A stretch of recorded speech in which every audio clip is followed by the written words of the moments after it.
Tema dari pusat bulan ini bicara mengenai lembah ujian. Banyak daripada kita masuk di dalam ujian. Kenapa sih Pak masalahku kok enggak selesai? Kenapa sih Pak aku ada sakit seperti ini? Kenapa aku harus seperti ini, harus seperti ini? Tapi engkau akan tahu bagaimana ujian itu bukan sebuah ujian lagi. Kalau kita ada di dalam Tuhan. Ujian itu kita bisa menikmati, itu ada kasih karunia untuk Tuhan menyatakan kemuliaannya kepada kita. Seringkali saya melihat setiap kejadian dalam hidup saya. Waktu saya tetap stay di dalam Kristus, pakai senjata perlengkapan Allah. Kasih, kelembutan, kerendahan hati, kesabaran, kemurahan. Di situ saya melihat yang tadinya sebuah ujian, itu menjadi sebuah promosi kemuliaan Allah. Amin. Banyak kan yang mengalami seperti itu. Tapi coba kalau engkau menghadapinya dengan egomu. Wah kamu hantam orang itu. Kamu mulai menggosipin orang itu. Kamu mau mulai mencemooh orang itu. Kamu puaskan dagingmu. Engkau makin babak belur dalam ujian itu. Tapi kalau masuk dalam ujian itu engkau taklukkan pada Kristus. Kamu melihat bagaimana Kristus itu yang berkarya. Bukan lagi kekuatanmu tapi kekuatan Dia. Di 1 Petrus 4 ayat 26 katakan seperti ini. Saudara-saudara yang kekasih. Janganlah kamu heran akan nyala api siksaan yang datang padamu sebagai ujian. Seolah-olah ada sesuatu yang luar biasa terjadi atas kamu. Saya akan bicara bagaimana kita menghadapi ujian itu. Bagaimana kita menang dalam setiap ujian itu. Saya melewati setiap ujian itu dengan kemenangan demi kemenangan. Sehingga saya tahu hidup kami itu enak dan ringan. Bukan karena Pak Joko punya sesuatu, punya yang diandalkan. Bukan. Yang saya andalkan itu Tuhan. Mulai dulu dan sekarang itu, mulai dulu itu saudara, saya itu tidak pernah, ini jangan ditiru ya. Saya tidak pernah nyimpan uang itu, ini untuk bulan depan. Gak pernah saya punya tabungan seperti itu. Hidup kami adalah berjalan dari iman kepada iman. Ayo Sang, kita mau beli tanah sini nih. Uangnya ada. Ayo Sang, kita mau bangun ini. Uangnya ada. Selalu seperti itu. Sama juga bangun gereja ini pun juga gitu. Uang pembangunan cuma ada 150 juta aja. Nggak nunggu nabung, Cik. Kita nabung, Cik Meli, Pak Wayan kita nabung dulu. Enggak. Uang cuma 150, ayo ini waktunya jalan. Jalan. 34 miliar selesai. Sama bangun rumah saya pun juga gitu. Kami nggak menyimpan sesuatu, tapi kami punya iman yang kami taklukkan pada Kristus. Dan iman itu yang membuat kami mengalami banyak hal. Dan itu terbukti semuanya di tempat ini. Tapi jangan tiru-tiru, gak perlu nabung katanya Pak Andoko. Enggak, saya tidak ngajarin itu. Ya, nabung penting juga, tapi jangan nabung, investasi. Kalau nabung itu turun terus nilainya, investasi.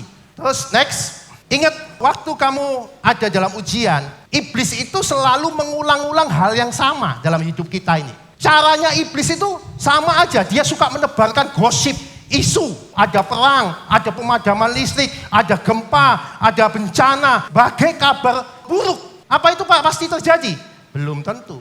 Masalahnya bukan masalah terjadi atau enggak terjadi. Enggak penting itu. Itu saudara tahu, mungkin pernah lihat video saya waktu saya pertama kali kena COVID. Saya, seneng saya. Saya waktu istri saya diuji kena COVID, saya kena COVID, saya itu seneng. Kenapa? Ini juga saya tunggu waktu itu. Kenapa? Bagaimana saya bisa mau menceritakan kepada jemaat melewati COVID kalau saya nggak ngelewatin COVID itu. Jadi waktu saya kena dites oleh Pak Edi Wijaya. Ada videonya saudara bisa lihat di Facebook saya. Itu saya bersuka cita. Karena apa? Saya tahu saya nggak akan takut dengan penyakit ini. Saya nggak akan takut serangan COVID ini. Tapi kenyataannya memang COVID nggak ada dampaknya. Karena saya taklukkan bukan pada ketakutan saya. Saya taklukkan pada siapa? Kristus. Enggak, ini enggak ada masalah. Ini kecil. Pikiran saya cuma seperti itu. Bahkan waktu Pak Arifin sakit kena COVID, kami berdua yang melayani dia. Yang jemput dia, kami. Kami enggak takut untuk dekat sama dia. Kami enggak takut untuk berinteraksi sama Pak Arifin. Terus udah itu jemput di rumah sakit. Kami enggak takut. Karena kami tahu, kami taklukkan semua pada Kristus.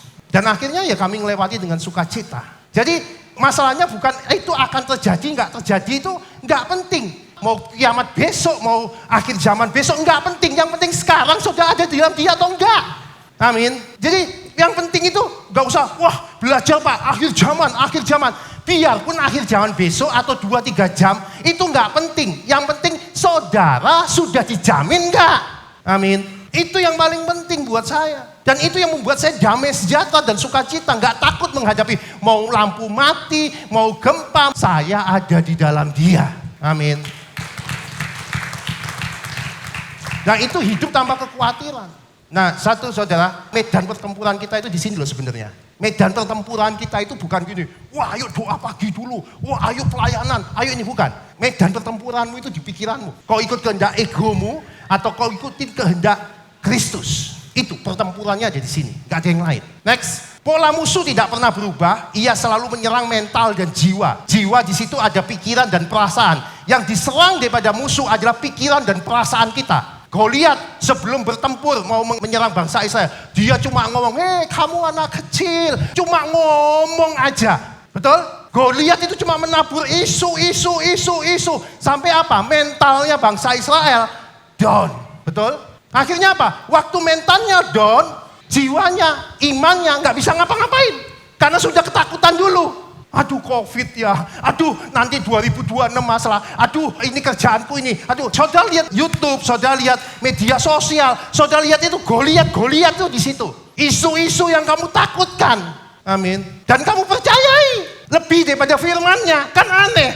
Kamu lebih percaya omongan Goliat daripada janji Tuhan dalam hidupmu, amin. Ini yang paling aneh gitu loh. Waktu bangun gereja cuma 150 juta, saya tidak oke. Karena Tuhan juga pernah menyertai saya dalam membangun rumah. Tuhan pernah menyertai saya dan melakukan banyak bisnis saya. Saya tahu, 150 bangun 34 miliar bisa. Oh isunya macam-macam. Nanti kalau kurangnya uang, nah, iblis ngomong. Nanti kalau uangnya kurang gimana? Kamu malu loh nanti, kamu ini. Jalan. Saya cuma takut, kalau Tuhan suruh saya jalan. Saya nggak percaya sama Goliatnya. Sama juga Sanherib, Raja Asyur. Waktu mau menyerang Yehuda, dia kirim juru minumannya untuk menebar isu. Untuk melemahkan mentalnya siapa? Bangsa Yehuda. Jadi serangan yang pertama yang iblis taruhkan apa? Mentalmu. Bukan keuanganmu. Bukan situasi, tapi mentalmu. Oh kamu gini, kamu kurang ini. Di sini diserang kamu sama iblis tuh. Nah itu yang saya lindungi, saya taklukkan pada Kristus. Musuh itu licik, tapi strateginya tidak pernah berubah. Selalu sama, selalu diulang-ulang. Ia terlebih dahulu menyerang jiwa atau mental atau pikiran dan perasaan kita. Sebab jika jiwa seseorang dikuasai ketakutan, maka tubuhnya, keputusannya, imannya akan lumpuh. Itu yang membuat saya tidak pernah mau takut. Mau COVID kek, mau nanti ada madaman kek, mau ada apa kek. Gak takut saya. Karena saya tahu, saya berdiri sama Kristus. Amin. Saya berdiri sama Dia. Jaminan saya bukan dunia ini. Saya bukan datang daripada dunia ini. Saya datang daripada kerajaan Allah. Amin. Itu yang harus ada dalam hidupmu. Iblis tahu jika kita tawar hati di masa kesesakan, kecil kekuatan kita. Kalau engkau lagi sesek ini kurang, terus kau tawar hati, aduh Pak Handoko, aduh si ini, aduh tambah babak belur kamu. Terus udah itu Yesus berkata di akhir zaman orang mati ketakutan dan kecemasan. Akhir zaman ini orang ketakutan dan matinya itu karena ketakutan dan kecemasan. Oleh siapa? Oleh media sosial. Betul? Iblis pakai media sosial untuk nakut-nakutin kamu. Ada perang ini, perang itu. Saya sendiri tidak pernah berpikir, ada perang ini gimana ya? Aduh perang, enggak takut saya. Malah saya bangun. Saya lakukan investasi. Saya membeli lahan, enggak takut untuk apa? Karena saya tahu Tuhan menyertai saya. Saya enggak, jangan bangun dulu ya, jangan investasi, simpen dulu. Karena ini tahunnya ya, itu mentalnya mental percaya dengan Goliat itu. 365 kali Tuhan katakan jangan takut di Alkitab. Kalau kalian takut berarti kalian gak percaya Tuhan. Amin. Kalau kau takut hidupmu dalam ketakutan tuh, aduh penyakit ini Pak, aduh ini kanker Pak. Kau gak percaya Tuhan. Kamu mau mati saat besok atau lusa itu urusannya Tuhan. Yang penting kau ada di dalam Tuhan sekarang gitu loh. Mau dipanggil lusa besok. Pak Dodi itu mau mati berapa kali Pak Dodi ya? Di pesawat mau mati berapa? 2-3 kali ya gak salah ya. Sampai semaput di situ, sampai jantungnya. Aduh saya lihat gak mati-mati gitu. Hidup terus dia. Karena dia gak takut lagi. Aku gak takut kok Pak. Karena dia tahu dia ada di dalam dia. Tuhan. Saya sedang tanamin saudara. Untuk saudara gak takut menghadapi kematian. Gak takut menghadapi apa-apa. Karena apa? Engkau ada di dalam dia itu yang paling penting. Kau menghadapi ujian apapun dalam hidupmu, mau kau ditipu orang, duitmu diambil, sudahlah lepaskan. Engkau akan melihat kemuliaan Dia lebih. Barang siapa takut kehilangan nyawanya, ia akan kehilangan nyawanya. Barang siapa melepaskan nyawanya, dia akan mendapatkan nyawanya. Itu yang janji Tuhan, men. Apalagi yang kamu takutkan? Amin. Apa yang kamu takutkan? Kau takut kehilangan nyawamu, uangmu, hartamu, harga dirimu? Lepaskan. Engkau akan mendapat promosi-promosi itu dari Tuhan. Amin. Next. Peperangan terbesar orang percaya bukanlah di luar, tapi di dalam pikirannya. Dalam hati itu ada pikiran dan perasaannya. Makanya dijagalah hati kita, karena itu terpancar kehidupan. Hidup saya ini ada di dalam hati saya. Kekuatan saya bekerja, kekuatan saya melakukan, kekuatan saya ini ada di dalam siapa? Di dalam Kristus. Hati saya ini harus dikuasai oleh Kristus. Harus dikuasai oleh pikiran dan perasaan Kristus. Saya harus memakai pikiran Kristus. Mengosongkan diri waktu orang menghina, orang mengambil. Ada ujian datang, enggak, aku lepaskan. Ada COVID, enggak apa-apa. Kurang duit, enggak apa-apa. Aku mengosongkan diri. Karena Kristus itu harus bertahta atas saya. Karena di situ saya tahu, di hati saya yang diisi Kristus itu, di situ kekuatannya itu luar biasa. Amin. Dan itu yang harus terjadi dalam kehidupan saudara. Jangan takut waktu Kristus itu ada dalam dirimu. Dia yang bertanggung jawab. Tapi waktu kamu mempertahankan nyawamu, aduh jangan ini dia yang salah. Kamu mulai menghina, kamu mempertahankan nyawamu. Kau takut kehilangan hal-hal yang bernilai sama kamu. Kamu berusaha mempertahankan. Tuhan kau usahakan sendiri nak, kamu akan hilang. Tapi waktu kamu melepaskan semua itu, kamu tahu, aku yang tanggung jawab. Jadi Tuhan mau gini, kamu mau yang tanggung jawab atau aku yang tanggung jawab, kata Tuhan. Pilih mana? Kalau kamu yang tanggung jawab, kamu babak belur.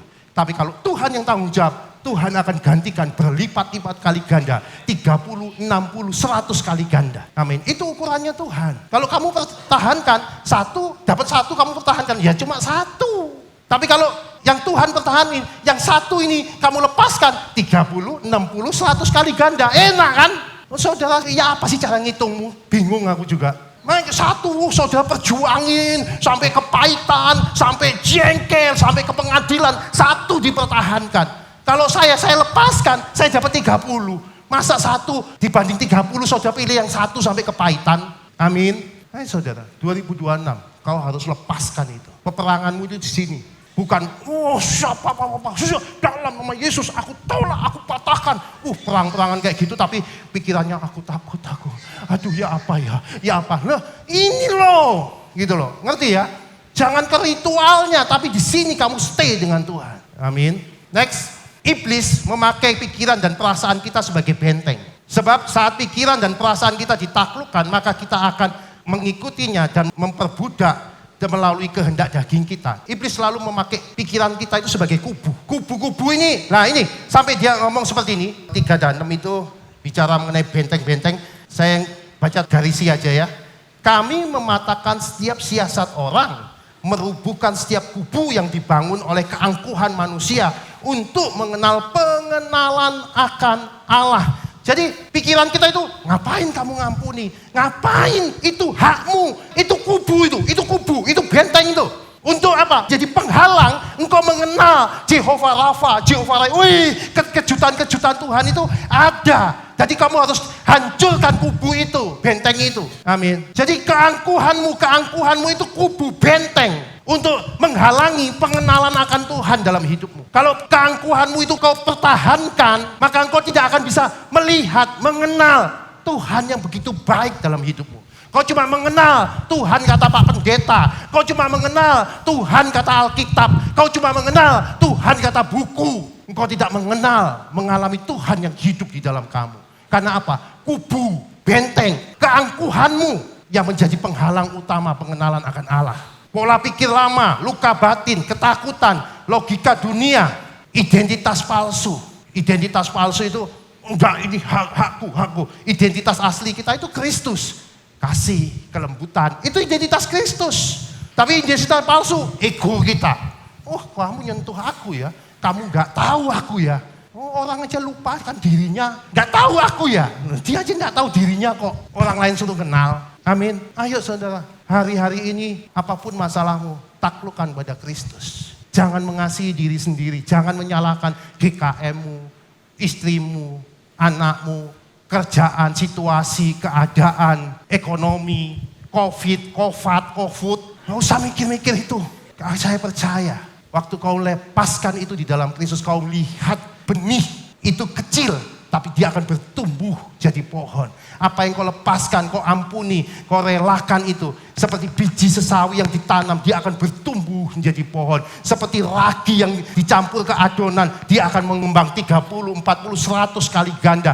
Itu janji Tuhan. Jadi puji Tuhan kalau uangmu ada diambil orang. Puji Tuhan kalau kamu disakiti. Itu benih. Amin. Jadi kalau sekarang ada orang meremehkan kamu, merendahkan kamu. Apalagi saya kan orang hitam, saudara, kayak gini. Banyak orang yang meremehkan saya. Saya tetap mengasihi dia. Saya ini kumpul sama Bu Meli, Pak Wayan. Itu semakin kayak kopi susu.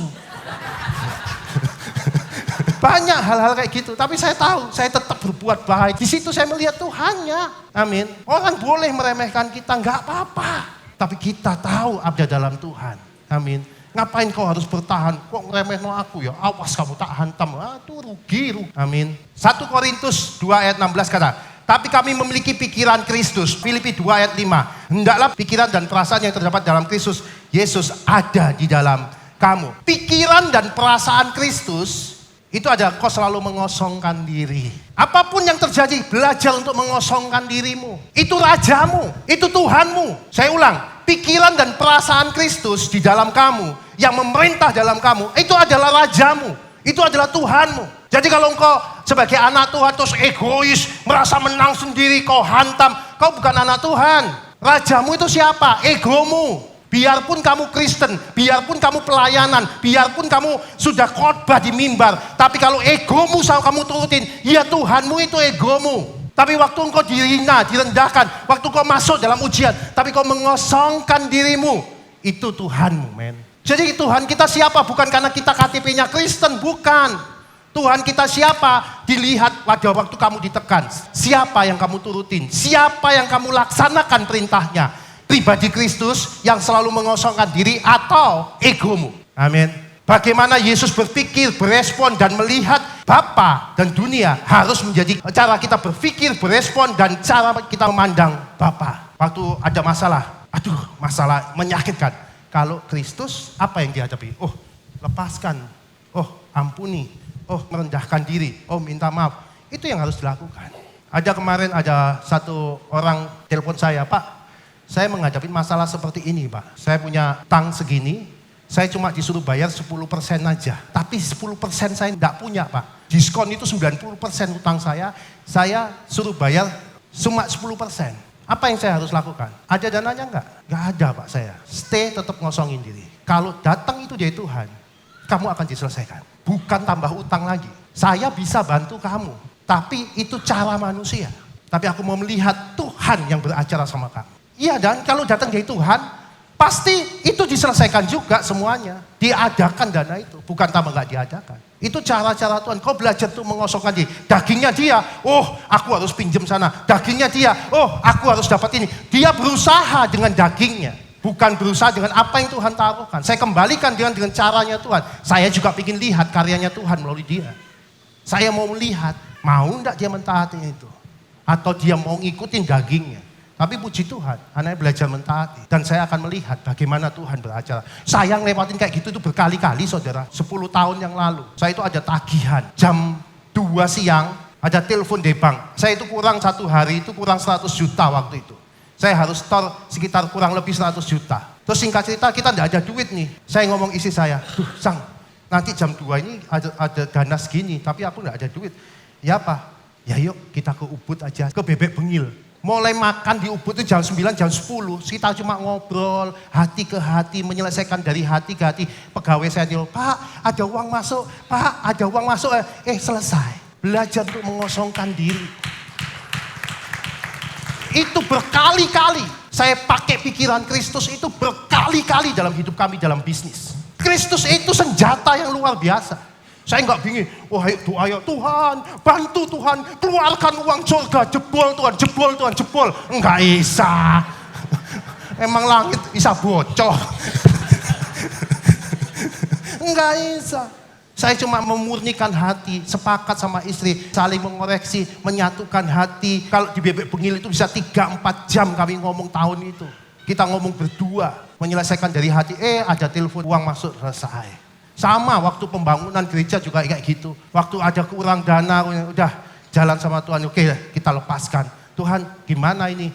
Terus udah coba kamu ke Balangan, lihat ke Balangan, lihat tanah. Oh Tuhan enggak punya duit loh Tuhan, nawar tanah segitu duitnya siapa Tuhan? Tawar nak, istri saya itu ngomong, Sang, kamu itu cuma suruh nawar, enggak suruh bayar kok bingung. Iya ya, suruh nawar kok, enggak suruh bayar kok. Ya udah nawar aja seenaknya. Setelah dapat ditawar 2 minggu apa 1 bulan gitu, dikasih saudara 12 miliar. Uang 100 juta enggak pegang, suruh nawar 12 miliar, dari 22 miliar nawar 12 miliar. Dikasih, saya gini, Tuhan duitnya dari mana? Duitnya dari mana ini dikasih? Tuhan kasih ide dari 3,5 hektar, kita suruh jual 1 hektar. 1 hektar kita jual dapat 6 miliar, itu sebagai uang mukanya. Sisa 2,5 hektar kita jual. Yang 3,5 hektar laku 34 miliar. Cara Tuhan itu terlalu aneh. Itu 12-an tahun yang lalu. Saudara, itu cara-cara Tuhan itu di luar pikiranmu, di luar apa yang ada di hatimu, apa yang ada di pikiranmu itu akan terbatas. Jangan batasi Tuhan dengan pikiranmu, dengan apa yang kau lihat, dengan yang ada di hatimu. Jangan batasi Tuhan dengan cuma itu. Oh orang ini nyebelin. Itu kau membatasi dengan pandanganmu, pikiranmu. Aduh aku sakit ini, uangku gini. Kau batasi Tuhan dengan pikiranmu. Hatimu, aku tidak mau ngampuni. Kau batasi Tuhan dengan hatimu. Sedangkan Tuhan, apa yang tidak pernah ada di hatimu, apa yang tidak pernah kamu lihat, apa yang tidak pernah kamu dengar, itu yang Tuhan sediakan. Nah kan aneh. Kau lebih percaya dengan apa yang kau lihat, apa yang kau dengar, apa yang di hatimu. Sedangkan Tuhan mau mengerjakan apa yang tidak ada di hatimu, tidak ada di kamu dengar, dan tidak ada di kamu lihat. Loh, real kan? Amin. Kerajaan Allah bukan soal lokasi, tapi soal otoritas Kristus yang memerintah melalui diri kita. Kerajaan Allah bukan masalah tempat di mana, enggak. Tapi otoritas Kristus yang memerintah melalui rohnya, pribadinya di dalam kamu. Itu yang paling penting. Kerajaan Allah ada di antara kamu. Tapi bahasa Inggrisnya lebih jelas. Kerajaan Allah inside you. Kerajaan Allah di dalam kamu. Kerajaan Allah memerintah di dalam kamu. Bayangin saudara. Ini kerajaan-kerajaannya Allah. Kamu hidup dalam kerajaan Allah. Apa yang gak dikasih sih sama kamu? Amin. Masalahnya kamu gak hidup dalam kerajaan Allah. Masalahnya kamu hidup dengan egomu. Kamu ke gereja, kamu doa, kamu pelayanan, tapi ada orang yang nyakitin dikit, apa kamu? Kamu ngikutin egomu. Kelihatannya casingnya kamu ada dalam kerajaan Allah, tapi dalamnya kok di luar kerajaan Allah. Betul? Casingnya kelihatannya kerajaan Allah, tapi dalamnya kerajaan dunia, ego semua. Untuk apa? Kerajaan Allah bukan soal makanan, minuman, bukan soal aturan-aturan. Tapi damai sejahtera, sukacita yang dikerjakan oleh roh, pikiran dan perasaan Kristus dalam kamu. Roh pribadinya Kristus yang selalu mengosongkan diri, merendahkan diri, menyangkal diri, memikul salib. Itu kerajaan Allah. Amin. Makanya kalau ada anak-anak saya gitu, masih, ini Pak salah, ini Pak aku gini. Tuh enggak dewasa, kapan kamu akan menikmati kerajaan Allah? Udah bertahun-tahun digembalakan, tapi dia nggak bisa menikmati kerajaan Allah. Mereka tinggal di lumbung gandum, tapi mati di tengah-tengah lumbung gandum. Itu kan orang nggak benar. Amin. Kadang-kadang saya gergetan sama orang-orang model kayak gini. Maunya saya ambil, saya push.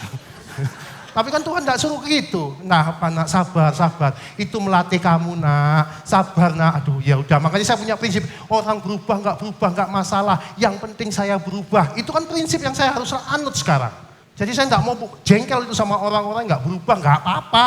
Itu membentuk saya makin serupa dia. Amin. Next, Kristus adalah air hidup. Saudara, barang siapa minum air ini, ia akan haus lagi. Tetapi barang siapa minum air yang kuberikan padanya, ia tidak akan haus untuk selama-lamanya.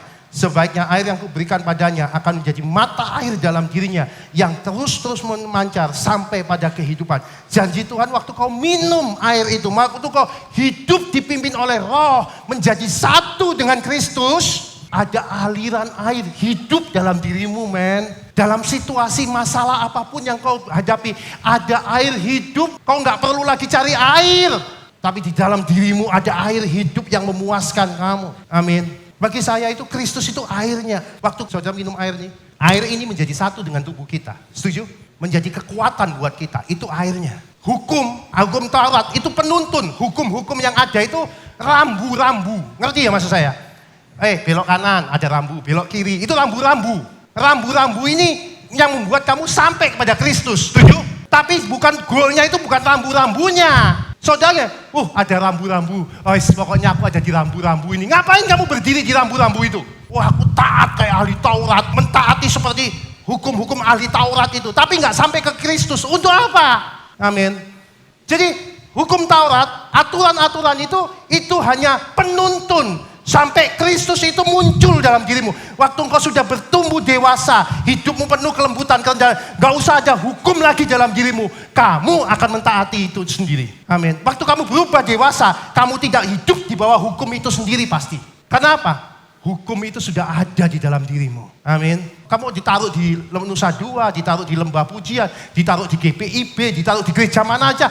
Kamu kalau ada Kristus, pasti kamu akan taat dimanapun kamu ada. Amin. Kamu tidak lagi penting masalah hukumnya. Baptisannya gini, baptisannya gitu. Doanya gini, persembahannya gini. Kau nggak pusing dengan itu. Kristusnya goalnya. Amin. Karena hukum itu cuma aturan. Tapi aturan itu penting juga. Bukan dicuekin. Kalau kamu cuekin, kamu nggak turutin aturannya, kamu nggak akan sampai. Karena apa? Itu rambu-rambunya, petunjuknya. Amin. Saudara ingat di Hakim-Hakim 7.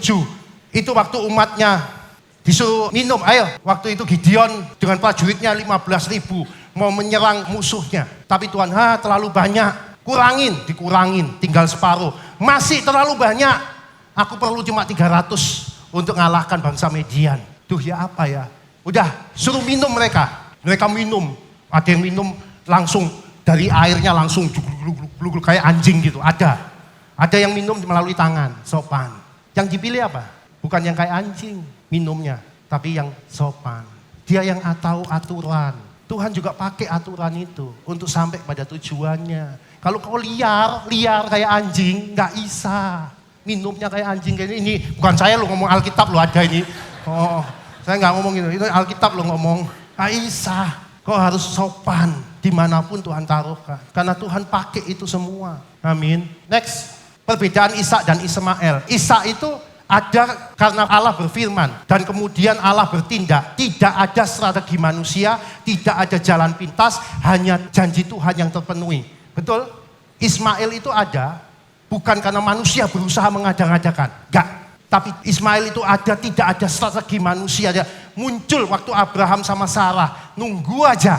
Tidak ada cara lain-lain, cuma nunggu tok. Waktu Ishak itu Abraham sama Sarah itu cuma nunggu tok. Tapi Ismail lahir karena usaha manusia untuk menggenapi janji Tuhan. Aku tak kawin lagi deh. Aku tak ini dah. Aku manggil Hagar lah. Dia berusaha untuk menggenapi janji itu. Dengan apa? Yang dia mau. Akhirnya apa? Bawa belur dong. Inilah perbedaan antara kebebasan dan perbudakan. Bukan soal usaha dan kemalasan, tapi soal kontrol dan kepercayaan. Ini bukan nunggu Tuhan aja. Bukan masalah sabar, bukan masalah males, bukan. Tapi bicara kau bisa kontrol dirimu dan percaya sama Dia. Bukan soal malas saudara, bukan. Kau bisa kendalikan, tidak berusaha untuk, aku tak utang sana, aku berusaha sini. Kekuatanmu akhirnya jadi, bukan. Tapi kamu mengontrol dirimu. Kau lemah lembut, kau bisa kontrol dirimu. Kamu bisa balas, tapi kamu tidak balas, itu lemah lembut. Amin. Kalau saudara baca mengenai cerita ini, bisa saudara lihat di Galatia 4 ayat 21. Sampai Paulus ngomong seperti ini. Seringkali kita seperti anak-anak Hagar. Ketaatan menggantikan keintiman. Kita belajar taat. Tapi kita tidak pernah intim sama Tuhan. Taat pelayanan, taat sana, taat sini. Tapi nggak mau berubah, nggak mau intim dengan Roh Kudus, dengan dipimpin Dia, nggak mau. Kan aneh. Ahli Taurat itu taat semua, tapi tidak memiliki keintiman. Keintimannya diganti dengan ketaatan. Hukum menggeser kasih. Hukumnya ini, aku sudah memberi pada Tuhan, tidak perlu lagi sama orang tuaku. Hukum menggantikan kasih. Aku sudah lakukan ini, pokoknya sudah taat ini, selesai. Itu bukan bagianku. Hukum menggantikan kasih. Hukum menggantikan Kristus, pribadi Kristus itu. Usaha menggantikan apa yang Tuhan janjikan. Usaha, kamu berusaha. Nah, sabar, tunggu, stay. Ya Tuhan, tapi kau bingung sana, banting sini. Supaya apa? Tergenapi. Usahamu menggantikan janji Tuhan. Untuk menggenapi janji Tuhan. Perbudakan tidak selalu terlihat pemberontak. Kadang terlihat rohani. Itu saya dulu saudara. Saya berontak. Kelihatannya berontak, tapi nggak kelihatan memberontak. Saya belajar dengan ritual, doa, pelayanan. Tapi saya nggak berubah. Kelihatannya rohani. Tapi dalam hati saya itu, Tuhan kapan ini? Tuhan kapan ini? Tuhan kapan ini? Saya janji sudah, saya klaim Tuhan. Tapi nggak mau saya berubah. Kelihatannya religius. Tapi itu berontak. Kalau diumpamakan waktu itu Tuhan bukain, kamu itu kayak kuburan di labur putih. Tuhan ngomong itu sama saya. Saya tobat, saudara. Kemerdekaan seringkali tidak terlalu terlihat mengesankan. Kadang seperti menunggu. Kemerdekaan itu kelihatannya, aduh kok harus ngelepasin ya. Aduh kok harus menanti, kok harus mengampuni ya. Kok rasanya kok akan diperbudak ya. Tapi waktu itulah sebenarnya kemerdekaan itu. Amin. Kemerdekaan itu waktu kau bisa melepaskan, mengampuni. Bukan kemerdekaan, kelihatannya yang luar biasa. Tapi menunggu itu sebuah kemerdekaan. Ketaatan itu di hadapan Tuhan. Ini sudut pandangnya Tuhan ya. Saudara lihat, mujizat itu adalah ketaatanmu. Saya ulang, di sudut pandangnya Tuhan. Waktu engkau mentaati, Tuhan ngomong, ini anakku, mujizat banget. Ngerti ya? Nah, semua tak tambahkan. Kalau kita nunggu mujizat, Tuhan berkatnya, Tuhan berkat, mujizat. Di hadapan Tuhan, ketaatanmu adalah mujizat. Ngerti? Sekali kamu gak taat, apalagi mujizatnya datang, gak mungkin. Belajar taat. Amin. Seperti saya, Pak Wayan, Bu Meli, Suci, kemarin program kesehatan itu. Saudara tahu, saya ini orang yang paling soal makanan itu paling ngawur. Ngawur saya itu makan itu. Semua makan enak. Pokoknya sampai gendut seperti kemarin. Kalau sekarang kan kayak gitar modelnya. Saya itu ngawur makanya. Tapi waktu saya belajar taat soal makan, disiplin. Saya ikutin ketaatan yang dokter dari Malaysia itu anjurkan. Saya belajar taat soal makan, disiplin. Saya mengalami banyak kesehatan. Saya cuma Tuhan ngomong, nah ketaatanmu yang menghasilkan mujizat itu. Bukan mujizatnya, tapi ketaatanmu. Makanya saya ngomong, dari ini saya bisa ngomong. Ketaatanmu itu mujizat di hadapan Tuhan. Amin. Lihat sudut pandangnya Tuhan. Haleluya. Tegang semua. Ternyata kalian enggak taat-taat kok. Ayo belajar. Saya aja kadang-kadang untuk taat itu, tapi saya belajar. Tiap minggu anak-anak tim kita, pre-service itu enggak ada aturan. Wajib pre-service, datang ya pre-service, enggak ada aturan. Tapi kalau minggu itu 80-90 orang 1,5 jam sebelum ibadah kumpul di sini doa. Itu kan luar biasa, itu anak-anak yang luar biasa. Bukan karena hukum, tapi mereka sadar identitasnya. Yang belum mau datang pagi, masih tidur di selimut, ya nikmati aja jadi seperti itu. Tapi yang mau menikmati jadi seorang anak, mereka datang kok. Kami tidak akan hukum, kami tidak akan kasih aturan, enggak. Tapi mereka belajar datang pagi. 1,5 jam sampai 2 jam sebelum ibadah. Mereka selalu 80-90 orang stay bareng di sini. Makan juga di setiap bulan di sebelah. Itu Tuhan, saudara. Jangan hidup karena aturan tok. Capek. Anak kecil itu diatur-atur. Orang dewasa itu tidak perlu diatur. Amin. Berkatnya anak kecil itu dikit. Berkatnya orang dewasa itu gede. Pilihan. Next. Paulus berkata, usirlah perempuan budak dan anaknya. Sebab perbudakan tidak bisa satu atap bersama dengan kemerdekaan.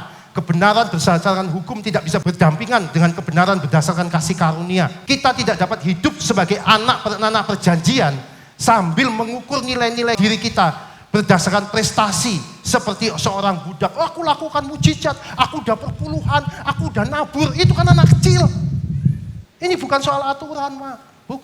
Bukan soal aturan, Pak. Ini bicara kedewasaan, Mak. Amin. Ini bicara kedewasaan. Mau dewasa, ayo. Saya ajak saudara untuk dewasa. Bukan jadi anak-anak toh. Kita nggak ditakut-takutin. Kalau enggak memberi ini, kamu enggak dapat ini. Ayo nabur. Itu pengajaran anak-anak. Saudara harus bertumbuh dewasa. Hal-hal itu sudah tahu kebenaran yang apa yang harus kamu lakukan. Kau makan di sini, kamu bertumbuh di sini, ambil bagian apa yang Tuhan taruhkan sini dan kamu lihat akan karya-karya Tuhan dalam hidupmu. Amin. Kerajaan Allah yang memerintah melalui Kristus dalam kita memberi kita damai sejahtera, sukacita. Pikiran Kristus itu tidak reaktif, tidak dikuasai emosi karena selalu dipimpin oleh pribadi yang lemah lembut dan rendah hati. Keinginan daging adalah maut, egomu itu maut. Sekali kamu nurutin egomu, Sekali kamu terus nurutin, itu maut. Waktu kamu lepaskan, kamu merendahkan diri, kamu mengosongkan diri, itu akan memberi kamu damai sejahtera dan sukacita. Pilih mana, maut atau damai sejahtera? Pilihan ada sama kamu. Jangan sampai kamu nurutin egomu, terus kamu jatuh di dalam maut, terus kamu salahkan, Tuhan kenapa ini Tuhan? Aku kok gini, aku gini. Loh itu pilihanmu nak. Tapi kalau sudah kamu milih, dipimpin oleh Roh, melepaskan maut, Tuhan yang tanggung jawab. Amin. Jadi jangan salahkan Tuhan. Seringkali banyak orang menyalahkan Tuhan. Hidupnya gini. Oh ini kamu turutin egomu terus. Amin. Makanya saya kalau ada anak rohani saya, dia nurutin egonya, tak diemin aja, tak temenin aja. Babak belur. Terus, tuh Pak kenapa? Itu kan pilihanmu. Tapi kalau dia belajar ikutin taat sama Tuhan, saya lihat Tuhan akan berkaya. Benar terjadi. Pilihan ada di tanganmu. Pohon pengetahuan baik dan jahat, pohon kehidupan is at hand. Kerajaan Allah is at hand, ada dalam keputusanmu. Amin. Mau kerajaan dunia atau kerajaan Allah is at hand. Amin. Kerajaan Allah itu tidak nunggu nanti, is at hand, ada dalam keputusanmu. Orang yang dipimpin Roh selalu mengosongkan diri sebab ia tahu waktu dia melepaskan nyawanya ia akan memperolehnya. Daniel di gua singa, saudara lihat. Daniel ini temannya rajanya. Waktu rajanya ngeluarin titah tidak boleh menyembah lain selain menyembah pada raja. Daniel tetap menyembah pada Tuhan. Dan akhirnya karena tipu muslihat penasehat raja, singkat cerita Daniel itu dihukum. Dia tidak ngomong, oh raja kamu kan temanku, kamu harusnya bisa menyelamatin aku. No, Daniel tidak pakai KKN, tidak pakai channel-channelnya untuk melindungi dia. Meskipun channelnya itu raja, dia nggak nyalahkan. Coba saudara baca di kitabnya, tidak sama sekali menyalahkan raja. Dia cuma gini, biarkan raja, aku akan masuk. Dia mengosongkan dirinya, dia tidak pakai dengan ketakutannya ego. Dia belajar mengosongkan diri dia. Dimasukinlah dia ke gua singa. Dan akhirnya dia menang. Yusuf, waktu saudaranya datang, saudaranya mau membunuh dia, membuang dia, menyakiti dia. Waktu saudara datang, dia mengosongkan dirinya. Itu Yusuf. Nuh, bangun bahtera, diolok-olok orang, diomongin, ngapain kamu bangun bahtera di atas bukit? Dia mengosongkan dirinya. Semua tokoh-tokoh Alkitab, mau Abraham, mau siapa aja, dia pakai Kristus dalam dirinya sebagai senjata perlengkapan Allah yang memenangkan semua perlombaan imannya. Betul? Ini tokoh-tokoh iman sudah lakukan, kok kalian tidak mau lakukan? Kan aneh. Kita bingung apa yang dikerjakan Daniel, kita bingung apa yang dikerjakan Yusuf, Daud, Musa. Kita bingung dengan apa yang mereka kerjakan. Kita tidak melihat siapa dalam dia yang mengerjakannya.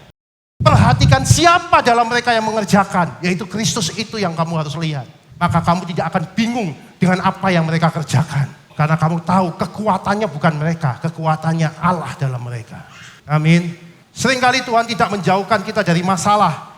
Bahkan kita didekatkan dengan masalah itu supaya melalui iman kita dalam Kristus itulah kita melihat bagaimana Tuhan mengendalikan masalah atau mulut singa itu. Konsekuensi ketidaktaatan jauh lebih sakit daripada ketaatan itu sendiri. Saudara tahu, waktu kau tidak belajar ngampuni, ngelepasin, konsekuensinya kamu sakit, kamu masalah dalam hidupmu. Konsekuensi ketidaktaatanmu itu lebih sakit daripada soal ketaatanmu itu. Percaya saya, sekali kamu nggak taat, konsekuensi ketidaktaatanmu itu lebih sakit daripada kamu sekedar ngampuni, melepaskan, merendahkan diri, mengosongkan diri. Amin. Perhatikan cara Yesus menaklukkan iblis memakai perlengkapan senjata Allah. Batu jadi roti, itu serangan pada tubuh. Tubuh, jiwa, roh.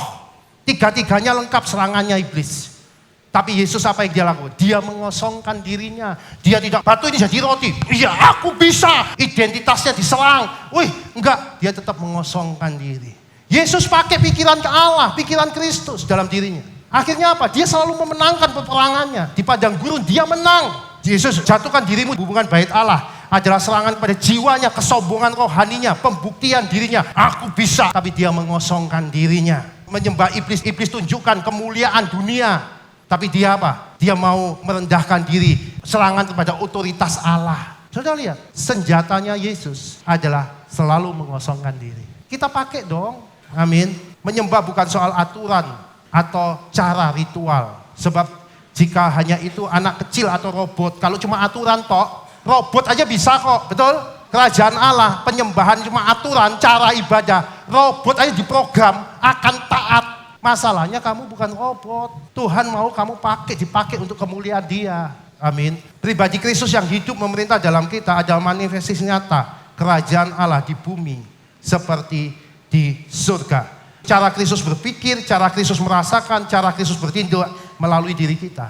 Jadi mau jadi penyembah roh dalam kebenaran, cari kerajaan Allah dan kebenarannya. Bicara mengenai cara Kristus berpikir, cara Kristus berespon, cara Kristus bertindak melalui kita.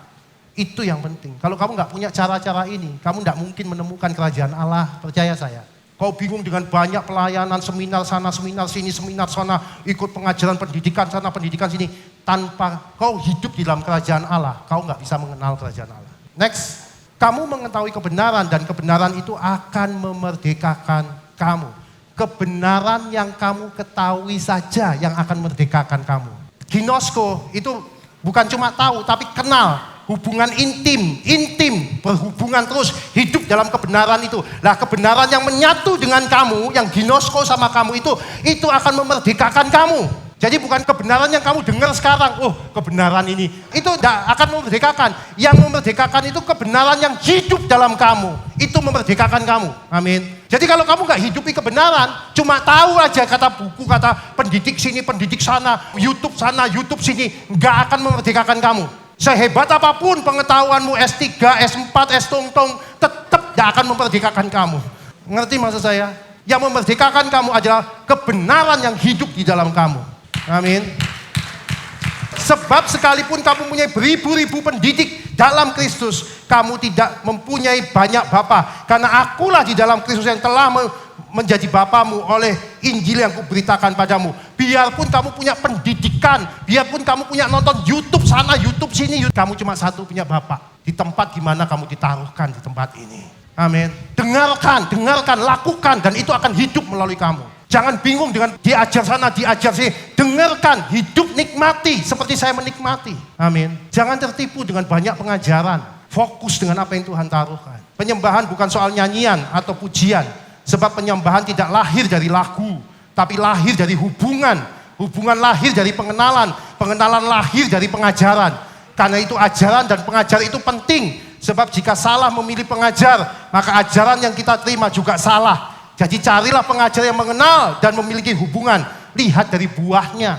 Jangan lihat, pengajarannya hebat pak, sekolahnya tinggi pak. Gak usah dilihat itu. Lihat hubungan suami istri. Lihat anaknya. Kalau itu sudah tidak benar, anaknya aja, papa cuma ngomong aja.